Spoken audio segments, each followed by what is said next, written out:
আসসালামু আলাইকুম। শীতের মৌসুমে হাঁসের মাংস খেতে কম বেশি সবারই অনেক পছন্দ।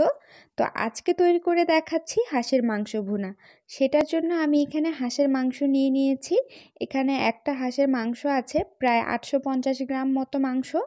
মাংসগুলোকে আমি খুব ছোট ছোট করে কেটে নিয়েছি। আমরা এভাবেই রান্না করে থাকি। অনেকেই বড় বড় পিস করে রান্না করে, তাতেও কোনো সমস্যা নেই, তবে এভাবে রান্না করলে খেতে বেশি মজা হয়।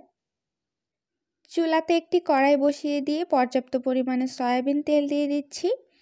তার মধ্যে দিয়ে দিচ্ছি তেজপাতা, এলাচ, গোলমরিচ, লং, কালো এলাচ, দারুচিনি।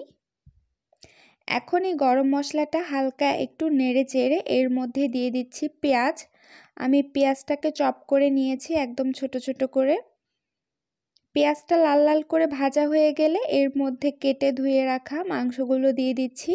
মাংসটাকে হালকা একটু নেড়ে চেড়ে এর মধ্যে দিয়ে দিচ্ছি স্বাদমতো লবণ। তারপর মাংসটাকে আবারও একটু নেড়ে চেড়ে দিচ্ছি। এখন দিয়ে দিচ্ছি হলুদ গুঁড়ো, লাল মরিচের গুঁড়ো, জিরের গুঁড়ো, সবশেষে দিয়ে দিচ্ছি গরম মশলার গুঁড়ো। এখন আদা রসুন বাটা দিয়ে দিলাম। তারপর মাংসটাকে আবারও নেড়ে চেড়ে একটু কষিয়ে নিচ্ছি। মাংসটাকে একটু নেড়েচেড়ে কষানোর পর আমি ঢাকনা দিয়ে ঢেকে রাখছি কিছুক্ষণের জন্য। এই সময় চুলার আঁচটা আমি লো করে দিয়েছি, এতে করে মাংসের মধ্যে অনেকটা পানি উঠে গিয়েছে। এতে করে আমাকে মাংসের মধ্যে আর এক্সট্রা পানি দিতে হবে না। এই পানির মধ্যে আমি 5 থেকে 6 বার কষিয়ে নিব। ঢাকনা উঠিয়ে উঠিয়ে নেড়ে চেড়ে আবার ঢাকনা দিয়ে দিব। এভাবে আমি 5-6 বার মাংসটাকে নেড়ে চেড়ে দিব। যখন মাংসটা থেকে একেবারে পানি শুকিয়ে যাবে, এভাবে ভাজা ভাজা করে নিয়েছি।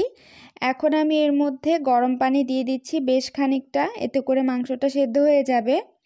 এখন নেড়ে চেড়ে ভালো করে মিশিয়ে দিয়ে একটি ঢাকনা দিয়ে ঢেকে দিচ্ছি মাংসটা সেদ্ধ হয়ে যাওয়া পর্যন্ত। এখানে কিন্তু বেশ খানিকটা সময় লাগবে। মজাদার হাঁসের মাংস খেতে হলে তো অবশ্যই কিছুটা সময় দিতে হবে। তো কিছুক্ষণ পর ঢাকনাটা উঠালাম। এই পর্যায়ে দেখতে পাচ্ছেন এখনও কিন্তু অনেকটা ঝোল আছে।